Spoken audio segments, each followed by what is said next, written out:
Hello students, welcome back. Class 11th physics chapter number 3 के graph वाला part start करने जा रहे हैं हम। इस ग्राफ को मैंने दो पार्ट में स्प्लिट किया है, ठीक है। आज हम 18 मोस्ट इंपॉर्टेंट ग्राफ पढ़ेंगे पोजीशन टाइम ग्राफ के, ठीक है। इसमें ग्राफ्स जो पॉसिबल हैं, जो पॉसिबल नहीं है, हम स्लोप कैसे निकालते हैं, ग्राफ का स्लोप क्या रिप्रेजेंट करता है, हर एक चीज के बारे में हम डिटेल में डिस्कस करेंगे। चलिए सबसे पहला ग्राफ स्टार्ट करते हैं। And the first graph is, पहला है एट रेस्ट। अगर कोई बॉडी रेस्ट में है तो उसका पोजीशन टाइम ग्राफ कैसे बनेगा।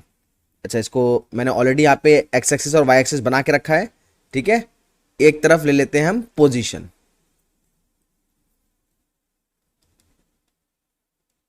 ठीक है, इस तरफ पोजीशन ले लेते हैं and this is time, position time graph.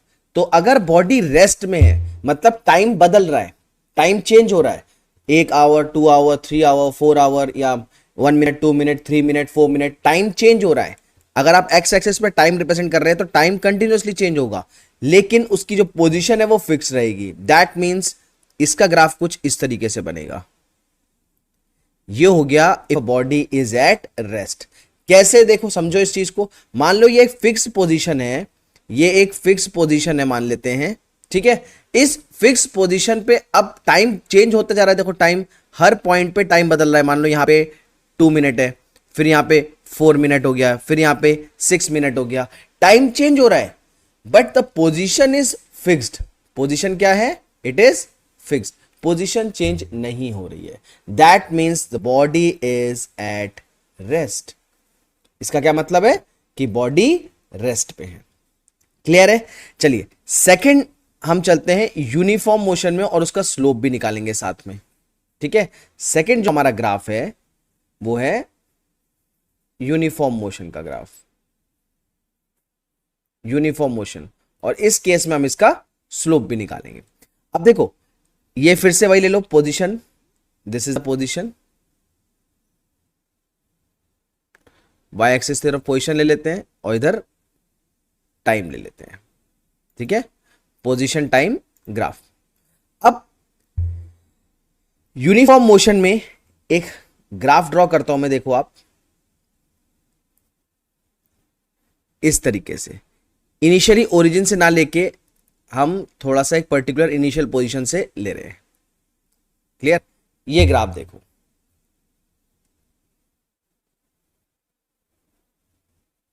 इस ग्राफ को देखो। अगर इसकी दो पोजीशन लें, ठीक है, ये ग्राफ यूनिफॉर्म मोशन को रिप्रेजेंट कर रहा है, स्ट्रेट लाइन। हमने क्लास 9th में भी पढ़ा था यूनिफॉर्म मोशन का ग्राफ कैसा होता है, it is always a straight line. लेकिन यहां पे हमें थोड़ा सा डिटेल में जाना है। अब डिटेल में देखो कैसे। यूनिफॉर्म मोशन का ग्राफ, सबसे पहला इसका मतलब है कि एक्सेलरेशन 0 है। यूनिफॉर्म मोशन मतलब एक्सेलरेशन 0 है, ठीक है। अच्छा, इसका स्लोप निकालते हैं। दो पोजीशन ले लेते हैं कोई भी, मान लेते हैं ये वाली जो पोजीशन है एट टाइम t1 और ये पोजीशन ले लेते हैं एट टाइम t2। इसी टाइम पे इसकी पोजीशन क्या है, टाइम t1 और t2 पे इसकी पोजीशन देख लेते हैं क्या है। ये मान लेते हैं x1 और ये मान लेते हैं x2, ठीक है। इसको लिख लो, this is x1, this is x2, time t1, this is t2, ठीक है। अब ध्यान से देखना, मान लो मुझे किसी पर्टिकुलर पॉइंट पे इसका स्लोप निकालना है, तो यहां से लेके यहां तक की जो डिस्टेंस है ये वाली जो डिस्टेंस है, ये डिस्टेंस कितनी होगी, t2 minus t1। Complete t2 distance से t1 माइनस कर देते हैं तो ये हो जाएगी हमारी t2 माइनस t1। सिमिलरली अगर मैं आपसे कहूं कि यहां से लेके यहां तक की डिस्टेंस बताइए, ये डिस्टेंस कितनी होगी, ये ग्रीन पार्ट वाली। तो ग्रीन पार्ट वाली जो डिस्टेंस है ये कितना होगा, x2 माइनस x1 होगा ना, x2 माइनस x1। ये एंगल है थीटा जो हमें स्लोप निकालना है with respect to the horizontal surface. तो भाई परपेंडिकुलर, देखो परपेंडिकुलर साइड हमारे पास है, बेस साइड हमारे पास है। हम यहां पे डायरेक्टली लिख सकते हैं slope of the graph, slope of the graph is equal to tan theta, tan theta is equals to perpendicular upon base, यानी कि x2 minus x1 upon t2 minus t1। ये क्या हो गया? ग्राफ। पोजीशन अगर आप x ले रहे हो या s ले रहे हो दोनों के टर्म में तो s2 माइनस x1 हो जाएगा, अगर पोजीशन आपने s लिया है। ठीक है, तो x2 minus x1 upon t2 minus t1 क्या हो गया इसका? ग्राफ। अच्छा, अब x2 माइनस x1 क्या है? It is a displacement, it is displacement upon t2 minus t1 क्या है? टाइम। और डिस्प्लेसमेंट अपॉन टाइम क्या होता है? आप सब जानते हो, display speed upon time, sorry distance upon time speed होती है, और displacement upon time velocity. That means the slope of position time graph gives velocity. ये चीज ध्यान रखनी है, slope of position time graph हमें क्या दे रहा है? Slope of position time graph हमें वेलोसिटी दे रहा है। ठीक है, slope of position time graph हमें क्या दे रहा है? वेलोसिटी दे रहा है। ठीक है, इस चीज को ध्यान रखो, यानी कि ये स्लोप किसको रिप्रेजेंट कर रहा है? ये स्लोप वेलोसिटी को रिप्रेजेंट कर रहा है। इस चीज को नोट डाउन कर लो, the slope of position time graphs gives velocity. Clear है? चलिए आगे बढ़ते हैं थर्ड ग्राफ पे। ठीक है, अब थर्ड ग्राफ जो हम लेंगे वो थोड़े से केसेस ले रहे हैं कि अगर ग्राफ कुछ ऐसा गिवन होगा तो उस ग्राफ से हम कैसे इंफॉर्मेशन निकाल सकते हैं कि ये ग्राफ कैसा है, ये क्या बता रहा है, इससे हम क्या क्या चीजें निकाल सकते हैं, डिटेलिंग कर सकते हैं उसकी। ठीक है, मान लेते हैं ये तो देखो है तो पोजीशन टाइम ग्राफ, इसको मैं बार बार यहां पे रिप्रेजेंट करता हूं, this is position, this is time. ठीक है, अब मान लेते हैं ये ग्राफ स्ट्रेट लाइन है इस तरीके से, ओ सॉरी इस तरीके से। ठीक है, ये ग्राफ इस तरीके से है। अब इसमें पोजीशन टाइम ग्राफ में स्ट्रेट लाइन हमने बनाया है, ये स्ट्रेट लाइन क्या रिप्रेजेंट कर रहा है? अब ये आपको समझना है, स्ट्रेट लाइन क्या रिप्रेजेंट कर रहा है। देखो, सबसे पहली चीज यूनिफॉर्म मोशन, अभी पीछे पीछे पड़ा है, और दूसरी चीज इसमें आप ये कह सकते हो कि जो ऑब्जेक्ट है, जो ऑब्जेक्ट है, ठीक है, इस केस में ऑब्जेक्ट कहां पे है? ऑब्जेक्ट ओरिजिन पे है, ऑब्जेक्ट इज एट ओरिजिन। ठीक है, यूनिफॉर्म मोशन है, straight line, clear, acceleration zero है, एक्सेलरेशन जीरो है, यूनिफॉर्म मोशन। ठीक है, फोर्थ केस देखो ये सिंपल वाला पार्ट मैंने फिर से क्यों बनाया है, इसका रीजन है कि अगर मैं इसको एक तरीके से रिप्रेजेंट करूं, यहां पे देखो स्ट्रेट लाइन में मान लेते हैं ये स्ट्रेट लाइन है, एक गाड़ी ले लेते हैं, एक पोजीशन ले लेते हैं, दिस इज ओरिजिन, ये हमारी गाड़ी है। तो ये जो ग्राफ है ये इसका है कि इसने एक ओरिजिन से स्टार्ट किया है और मूव करना शुरू किया है। सेकंड केस में आप देखो फोर्थ ग्राफ में, फोर्थ ग्राफ भी हमारा क्या है? Position time graph. Fourth graph भी हमारा क्या है? Position time graph. अब अगर ये ग्राफ कुछ ऐसा बना दें, इस तरीके से है तो स्ट्रेट लाइन, ठीक है, मोशन यूनिफॉर्म हुआ, लेकिन डिफरेंस क्या हुआ थर्ड ग्राफ और फोर्थ ग्राफ में, ये समझना है आपको। देखो वही चीज जो मैंने ऊपर बनाई, मान लेते हैं कि ये एक ओरिजिन है, तो इस केस में ओरिजिन से पहले ग्राफ आ रहा है ना, दैट मीन्स जो हमारा ऑब्जेक्ट है, जो हमारा बॉडी मूव कर रहा है, वो ओरिजिन से पहले से स्टार्ट हो चुका है, उसका मोशन ऑलरेडी स्टार्ट हो चुका है बिफोर ओरिजिन। ठीक है, तो ये ग्राफ उस चीज को रिप्रेजेंट कर रहा है। ठीक है, in this case you can say the object has already started. ठीक है, the object would be started before origin. Difference देखो दोनों ग्राफ में। अच्छा, तीसरा ग्राफ अगर हम बनाएं, थोड़ा सा एक्स एक्सिस पे डिले कर दें इस तरीके से, ओहो चलो ये, अब ये क्या रिप्रेजेंट कर रहा है भाई? तीनों ही स्ट्रेट लाइन है, यूनिफॉर्म मोशन भी है, लेकिन तीनों में डिफरेंस आ रहा है। आप देखो इसमें भी डिफरेंस आ गया। अब इसमें क्या डिफरेंस आया ये देखो, यहां पे ऑब्जेक्ट मूव तो किया, फिफ्थ वाले पार्ट में मूव तो किया, लेकिन डिफरेंस क्या आया कि बॉडी जो है ऑब्जेक्ट इज डिलेड, मतलब ओरिजिनली टाइम स्टार्ट हो चुका है बट ऑब्जेक्ट ने मोशन थोड़ी देर में स्टार्ट किया। ठीक है, जैसे मान लो कि रेस स्टार्ट हुई, ठीक है, गन शूट हुआ, रेस स्टार्ट हुई 100 मीटर की, तो बाकी सब पार्टिसिपेंट्स भाग गए और आपने 2 सेकेंड या 3 सेकेंड बाद स्टार्ट लिया। क्लियर? तो वहां पे वो जो 2-3 सेकेंड का गैप है, दैट इज दिस ग्राफ। ठीक है, 2 सेकेंड या 3 सेकेंड बाद जो स्टार्ट हुआ है वो ये गैप है, मतलब मोशन स्टार्ट हो चुका है, टाइम निकल रहा है बट ऑब्जेक्ट ने लेट स्टार्ट किया। ये फिफ्थ ग्राफ उसको रिप्रेजेंट कर रहा है। क्लियर? चलिए अब आते हैं हम अपने ग्राफ नंबर 6 पे। रेस्ट वाला हो गया, यूनिफॉर्म मोशन हो गया। अब एक ग्राफ ले लेते हैं एक्सेलरेटेड मोशन का। एक्सेलरेटेड मोशन ग्राफ कुछ इस तरीके से आएगा। ये है एक्सेलरेटेड मोशन का ग्राफ, ये कुछ इस तरीके से आएगा। ये तो आपने पढ़ा है non uniform motion, accelerated motion का ग्राफ है। ठीक है, यहां से हमें ये पता लग गया मोशन कैसा है, नॉन यूनिफॉर्म मोशन है, और we can say accelerated motion है। क्लियर? नॉन यूनिफॉर्म मोशन है या एक्सेलरेटेड मोशन है। लेकिन व्हाट अबाउट द स्लोप? भाई यूनिफॉर्म मोशन केस में आपने स्लोप निकाल लिया था जो आपने वेलोसिटी दी थी, यहां पे स्लोप कैसे निकालेंगे? यहां पे स्लोप निकालने के लिए आपको थोड़ी सी मेहनत करनी पड़ेगी। क्या मेहनत करनी पड़ेगी? देखो, स्लोप इज इक्वल टू, हम यहां पे स्मॉल चेंज लेंगे। ठीक है, ये जो स्लोप ले रहे हैं ना हम, ये स्लोप छोटा सा स्लोप लेंगे। मान लो इस पॉइंट पे स्लोप निकालना है, तो इस पॉइंट पे स्लोप ये हो गया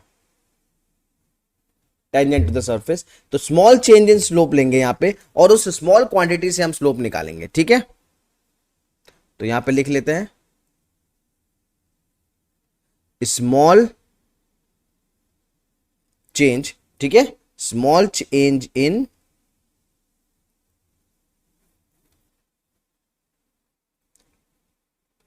velocity, small change in velocity upon, नहीं velocity तो स्लोप को रिप्रेजेंट करेगा, वर्टिकल और हॉरिजॉन्टल कोऑर्डिनेट्स ले लेते हैं। Small change in vertical coordinate upon small change in horizontal coordinate. दोनों कोऑर्डिनेट्स, वर्टिकल कोऑर्डिनेट्स और हॉरिजॉन्टल कोऑर्डिनेट्स में स्मॉल स्मॉल चेंज लेते हैं। अब देखो, ये पोजीशन टाइम ग्राफ का ग्राफ है, मतलब हमारी जो वाई एक्सिस है वो पोजीशन रिप्रेजेंट कर रही है और एक्स एक्सिस टाइम रिप्रेजेंट कर रहा है। ठीक है, तो वर्टिकल जो चेंज होगा यहां पे वो क्या होगा, dx। वर्टिकल चेंज ले लेते हैं ये वाला पार्ट, देखो वर्टिकल चेंज ले लेते हैं dx, और हॉरिजॉन्टल चेंज ले लेते हैं dt। ठीक है, वर्टिकल चेंज ले लेते हैं dx, ये हमारा पार्ट हो गया dx वर्टिकल चेंज, और हॉरिजॉन्टल चेंज ले लेते हैं dt। फिर से रिपीट कर रहा हूं, जिस किसी पर्टिकुलर पॉइंट पे अगर हमें स्लोप निकालना है तो उस स्लोप का टेंजेंट हमने थोड़ा सा बनाया और उसका स्मॉल चेंज ले लिया हॉरिजॉन्टल और वर्टिकल दोनों में। अब हॉरिजॉन्टल पोजीशन को रिप्रेजेंट कर रहा है, मतलब dx चेंज, स्मॉल चेंज कितना हुआ dx, और जो टाइम है स्मॉल टाइम चेंज हमने क्या ले लिया वर्टिकल पोजीशन में, सॉरी हॉरिजॉन्टल पोजीशन में, टाइम dt। तो स्लोप क्या, हमारा स्लोप यहां पे क्या निकलेगा, dx बाय dt। स्लोप क्या निकला, dx बाय dt। और dx बाय dt क्या बताता है, याद करो पीछे हमने पढ़ा था, dx बाय dt क्या बताता है, dx by dt is the velocity at any instant. ठीक है, ये क्या बता रहा है, वेलोसिटी एट एनी इंस्टेंट, यानी कि instantaneous velocity at a particular moment, उसकी वेलोसिटी क्या होगी, ये स्लोप वो बताएगा। क्योंकि वेलोसिटी तो कंटिन्यूसली चेंज हो रही है, एक्सीलरेटेड मोशन है, तो उस पॉइंट पे उसकी वेलोसिटी क्या होगी, ये स्लोप वो बताएगा। dx by dt that is equals to velocity at any instant. Clear है? ऐसा क्यों भाई? यहां पे देखो, here slope is different at every point. आप देखो ना, हर पॉइंट पे स्लोप चेंज हो जाएगा। इस पॉइंट पे ये है, इस पॉइंट पे ये है, इस पॉइंट पे ये है, ठीक है, हर पॉइंट पे स्लोप चेंज होता जा रहा है। तो एट अ पर्टिकुलर पॉइंट जिस पे हम निकालेंगे, वहां पे जो स्लोप मिलेगा वो क्या मिलेगा हमें? वेलोसिटी। ठीक है, आप इसे ऐसे भी लिख सकते हो कि स्लोप इंक्रीज हो रहा है। ठीक है, स्लोप हर पॉइंट पे क्या हो रहा है? इंक्रीज हो रहा है। स्लोप इंक्रीज हो रहा है मतलब कि थीटा इंक्रीज हो रहा है, थीटा इंक्रीज हो रहा है मतलब टेन थीटा इंक्रीज हो रहा है, और टेन थीटा इंक्रीज होने का मतलब क्या हो रहा है? वेलोसिटी इंक्रीज हो रही है। क्लियर है? ऐसे याद रख सकते हो, छोटी सी ट्रिक है सिंपल याद रखने की। चलो नेक्स्ट ग्राफ की बात करते हैं, ग्राफ नंबर 7। ठीक है, थोड़ा ध्यान से देखना इस ग्राफ को। यही एक्सीलरेटेड ग्राफ हम नॉन यूनिफॉर्म मोशन वाला ग्राफ एक इधर बनाते हैं। ठीक है, और यही ग्राफ हम एक इस साइड बनाते हैं। थोड़ा सा गड़बड़ बन गया, फिर से बनाते हैं। देखो ये इस तरीके से, क्लियर? और यही ग्राफ एक इस तरीके से। दोनों में डिफरेंस समझना है।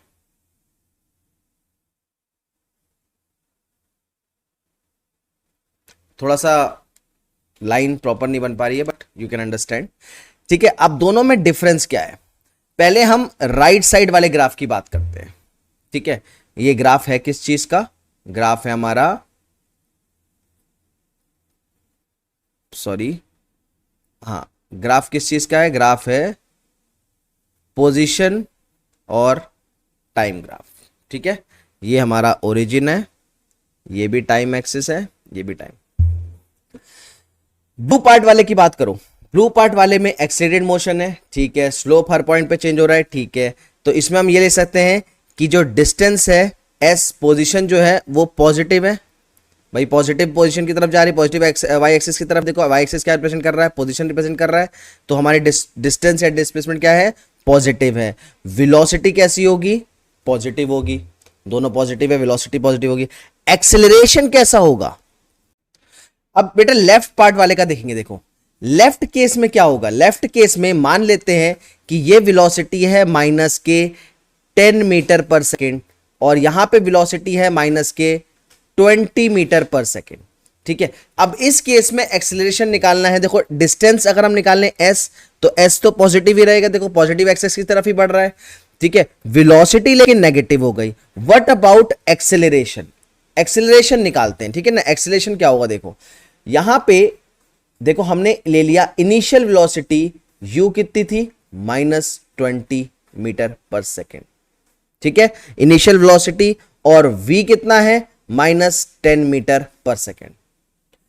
चलिए एक्सेलरेशन टाइम ले लेते हैं 10 सेकेंड का। एक्सेलरेशन होता है v minus you upon T. तो v minus you upon T है, वेलोसिटी v कितना है? -10 -20 u अपॉन 10। तो एक्सेलरेशन कितना निकला? देखो -10 + 20 अपॉन 10। एक्सेलरेशन आ गया +10 अपॉन 10, यानी कि 1 मीटर पर सेकेंड स्क्वायर। 1 मीटर पर सेकेंड स्क्वायर का क्या मतलब है? कि एक्सेलरेशन इज ऑल्सो पॉजिटिव। अब यही दो चीजें नोट करनी थी। एक्सेलरेशन दोनों ही केस में पॉजिटिव आ रहा है। नोट करना ये बात, एक्सेलरेशन दोनों ही केस में पॉजिटिव आ रहा है। इस चीज का क्या मतलब है? Note it down. ठीक है, बहुत इंपॉर्टेंट पॉइंट है इस केस के हिसाब से। इस केस का क्या मतलब है कि अगर बाउल, जो ये बाउल बन रहा है आपका इस ग्राफ का, bowl of the position time graph अगर कॉन्केव अपवर्ड है, ठीक है, तो एक्सेलरेशन हमेशा पॉजिटिव होगा। ठीक है, ध्यान रखें, अगर if bowl of position time graph is concave upward, if the bowl of position time graph is concave upward, then acceleration is always then acceleration is always positive. ठीक है, ये चीज यहां पे इस ग्राफ को नोट करना है आपने। चलिए बढ़ते हैं ग्राफ नंबर 8 की तरफ। ग्राफ नंबर 8 में फिर से हम y एक्सिस पे ले लेते हैं पोजीशन और x एक्सिस पे ले लेते हैं अपना टाइम। ठीक है, और इसका ग्राफ बन रहा है कुछ इस तरीके से।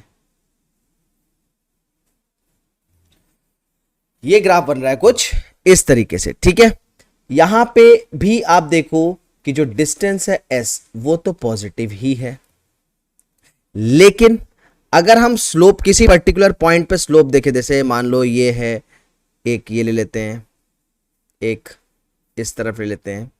ठीक है, मान लो ये 20 था, ये 30 है, ये 40 है, फिर इस पॉइंट पे अगर आप जाएंगे तो ये 50 डिस्टेंस को रिप्रेजेंट कर रहा है, मीटर किलोमीटर कुछ भी ले लो, 20 30 40 50।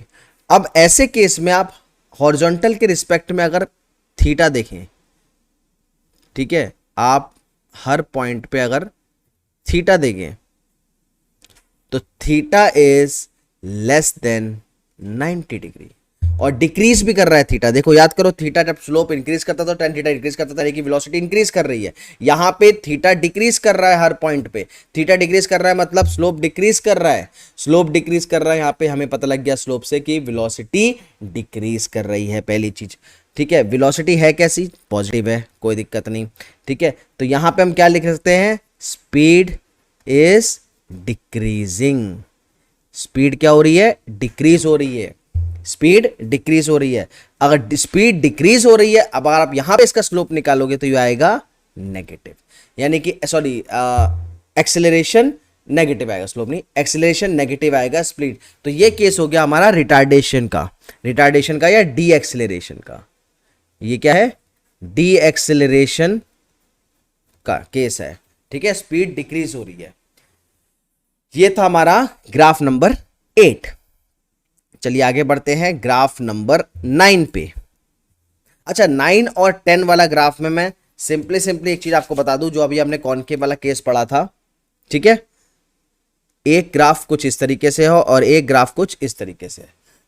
ऐसा कोई ग्राफ आए ना, सिंपल आपको क्या करना है, कॉनकेव अपवर्ड है, सीधे सीधे देखो कॉनकेव अपवर्ड है, किस केस में है, position time graph. Position time graph की बात हो रही है, दोनों ही पोजीशन टाइम ग्राफ के केस में। कॉनकेव अपवर्ड, सीधे सीधे आप लिखोगे एक्सेलरेशन पॉजिटिव। कॉनकेव डाउनवर्ड होगा, दूसरा केस देखो, कॉनकेव डाउनवर्ड होगा, सीधे सीधे आप क्या लिखोगे, एक्सेलरेशन नेगेटिव। ठीक है, क्लियर है, कोई दिक्कत। 9 और 10 में कॉनकेव अपवर्ड कॉनकेव डाउनवर्ड के बेसिस पे ऐसे ग्राफ याद रखने आपने।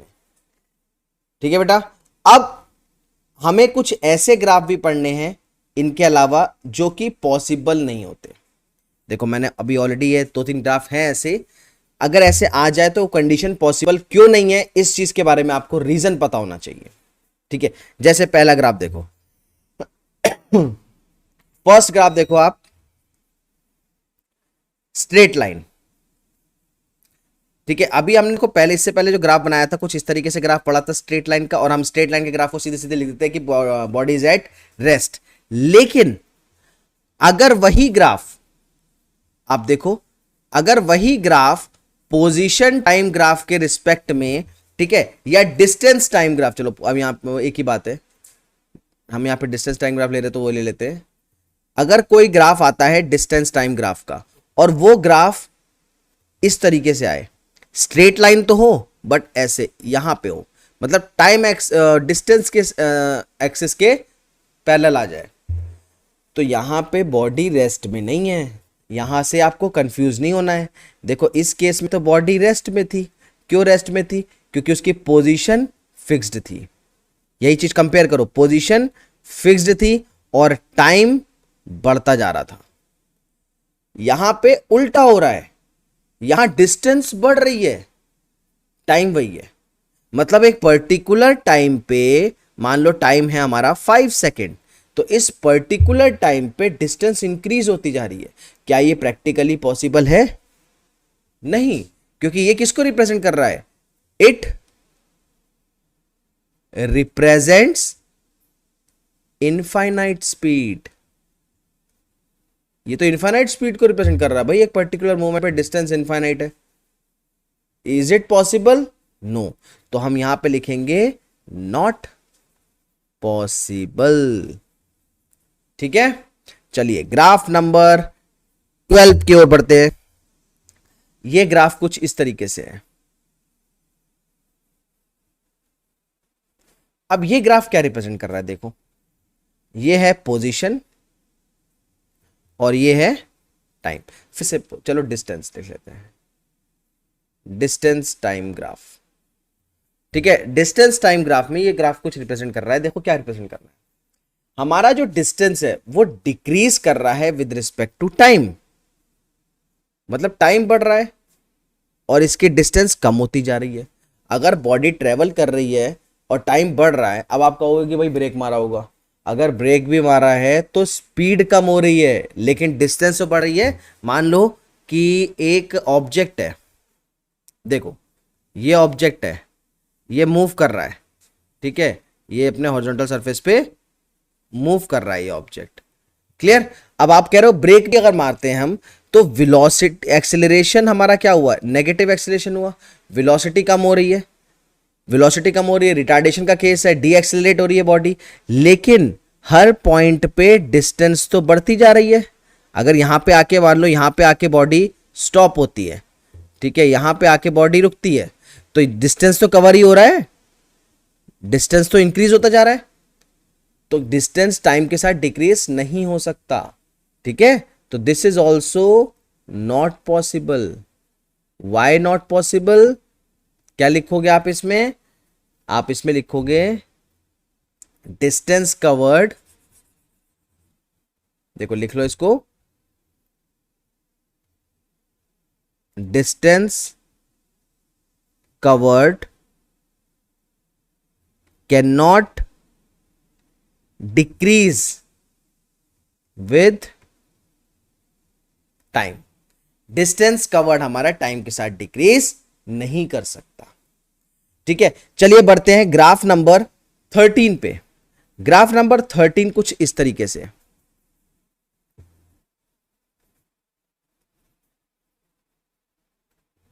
ठीक है, अब इसमें क्या दिक्कत है भाई?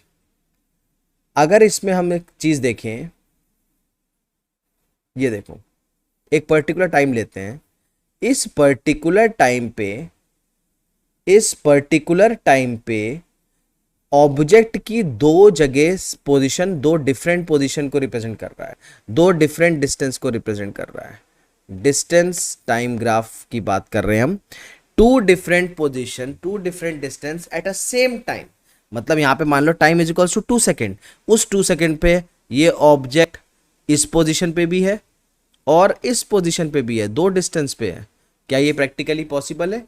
नहीं, ये प्रैक्टिकली पॉसिबल नहीं है। तो इस केस में आप क्या लिखोगे? It represents two different position at same instant. It represents two different position at same instant which is practically not possible. तो आप लिखोगे it is practically not possible. ठीक है, तो ये हमारा था कुछ नॉट पॉसिबल वाले graph. Type of displacement time graph. चलो डिस्प्लेसमेंट टाइम ग्राफ भी कर लेते हैं। लास्ट 4 ग्राफ बचे, 18 इंपॉर्टेंट ग्राफ पढ़ना था हमें, उसमें से ये 14 नंबर पे आ गए हम। ठीक है, ये हमारा डिस्प्लेसमेंट हो गया वाई एक्सिस की तरफ, और यहां पे हम ले लेते हैं टाइम। अच्छा, पहला केस पढ़ते हैं for stationary object.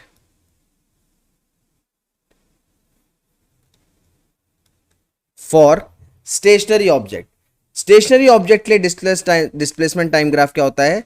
Straight line, वही रेस्ट वाला केस। ठीक है, इसमें स्लोप कितना है? Zero slope. जीरो स्लोप क्या इंडिकेट कर रहा है? जीरो स्लोप इंडिकेट कर रहा है जीरो वेलोसिटी को। जीरो स्लोप क्या इंडिकेट कर रहा है? जीरो वेलोसिटी को। ठीक है, मतलब वही रेस्ट वाला केस। नेक्स्ट 15th नंबर पे देखो।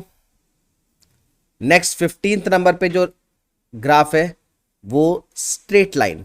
अब तो बता सकते हो स्ट्रेट लाइन का ग्राफ क्या है? स्ट्रेट लाइन का ग्राफ स्लोप के रिस्पेक्ट में, वैसे तो यूनिफॉर्म मोशन आप बता दोगे, ठीक है कोई बात नहीं। स्लोप के रिस्पेक्ट में देखो, सिंगल स्लोप है, स्लोप चेंज नहीं हो रहा, सिंगल स्लोप है। सिंगल स्लोप क्या रिप्रेजेंट करता है? Constant velocity. सिंगल स्लोप क्या रिप्रेजेंट कर रहा है? कांस्टेंट। अब तो ये आपको समझ में आ रहा होगा आराम से। सिंगल स्लोप क्या रिप्रेजेंट कर रहा है? कांस्टेंट वेलोसिटी रिप्रेजेंट कर रहा है। और कांस्टेंट वेलोसिटी क्या रिप्रेजेंट करता है? Zero acceleration. ठीक है, जो चीजें ग्राफ के बारे में आपको समझनी याद रखनी, मैं सिर्फ वही चीजें बता रहा हूं। Zero acceleration. ठीक है, थर्ड ग्राफ। थर्ड ग्राफ जो है वो इस तरीके से है। अब देखो जल्दी जल्दी बता दो क्या रिप्रेजेंट कर रहा है? Displacement curve. ये डिस्प्लेसमेंट कर्व क्या रिप्रेजेंट कर रहा है? Increasing velocity. क्या रिप्रेजेंट कर रहा है? Increasing velocity. इंक्रीजिंग वेलोसिटी मतलब वेलोसिटी इंक्रीज कर रहा है। देखो थीटा भी इंक्रीज कर रहा है मूवमेंट पे, मतलब वेलोसिटी इंक्रीज कर रहा है। दैट मींस एक्सिलरेटेड मोशन है। ऑलरेडी पढ़ चुके हैं ये। एक्सिलरेटेड मोशन रिप्रेजेंट कर रहा है। अच्छा, इस ग्राफ को हम अगर डिफाइन करना चाहे एक लाइन में तो कैसे डिफाइन करेंगे? इस ग्राफ के बारे में हम लिख सकते हैं ग्रेटर, इसको हम क्या लिखेंगे? Greater displacement, greater displacement are taking place in equal interval of time. ठीक है, मान लेते हैं ये टाइम इंटरवल, अगर इसको हम टाइम इंटरवल में डिस्ट्रीब्यूट करें इक्वल टाइम इंटरवल में, तो डिस्प्लेसमेंट बढ़ता जा रहा है। आप देखो, अगर आप टाइम इंटरवल सेम लोगे तो हर पार्ट में डिस्प्लेसमेंट, हर इंटरवल में डिस्प्लेसमेंट बढ़ता जा रहा है, मतलब ज्यादा डिस्प्लेसमेंट ले रहे हैं इक्वल इंटरवल ऑफ टाइम में। That is the accelerated, that is defining the accelerated motion actually, right. Last, second last 17th graph. 17th graph अगर हम इस तरीके से बनाएं तो ये क्या रिप्रेजेंट कर रहा है? आपको याद होगा, ये रिप्रेजेंट कर रहा है बेटा डिक्रीजिंग। क्या डिक्रीज कर रहा है जल्दी बताओ? Decreasing displacement are taking place here in equal interval of time. जैसे यहां पे ग्रेटर डिस्प्लेसमेंट था, यहां पे क्या हो जाएगा? Decreasing displacement. पूरी लाइन बाकी यही है, decreasing displacement are taking place in equal interval of time. इसका मतलब क्या है? इसका मतलब वेलोसिटी डिक्रीज कर रही है, वेलोसिटी इज डिक्रीजिंग। और क्या आप डिफाइन कर सकते हो इस समय वेलोसिटी डिक्रीज हो रही है? इसके अलावा और क्या है? D acceleration. वहां पे एक्सिलरेशन हो रहा था, एक्सिलरेटेड मोशन था, ये कैसा है? डी एक्सिलरेशन हो रहा है यहां पे, रिटार्डेशन या डी एक्सिलरेशन। ठीक है, पैराबोला अपवर्ड होता है तो इंक्रीजिंग वेलोसिटी, एक्सिलरेटेड होता है, पैराबोला डाउनवर्ड है तो डी एक्सिलरेशन। क्लियर? आप ग्राफ को ऐसे बता भी सकते हो, पैराबोला बेंडिंग डाउनवर्ड। ठीक है, and the last but not the least, very important graph. अगर ग्राफ इस तरीके से बनता है तो इसके बारे में अब देखो, ये थोड़ा सा इंपॉर्टेंट पार्ट है, ये थोड़ा सा एक्सेप्शनल केस भी है। लास्ट ग्राफ, ये ग्राफ किस चीज को रिप्रेजेंट करेगा? आपने देखा होगा ये ग्राफ, बट ये ग्राफ किस चीज को रिप्रेजेंट कर रहा है? सबसे पहले अगर स्लोप की बात करें तो ये जो स्लोप है theta, it is greater than 90 degree. ये चीज बहुत आपके काम की आएगी। तो slope is greater than 90 degree, मतलब थीटा अगर 90 से बड़ा है, इसका मतलब टेन थीटा जो होगा वो 0 से छोटा होगा।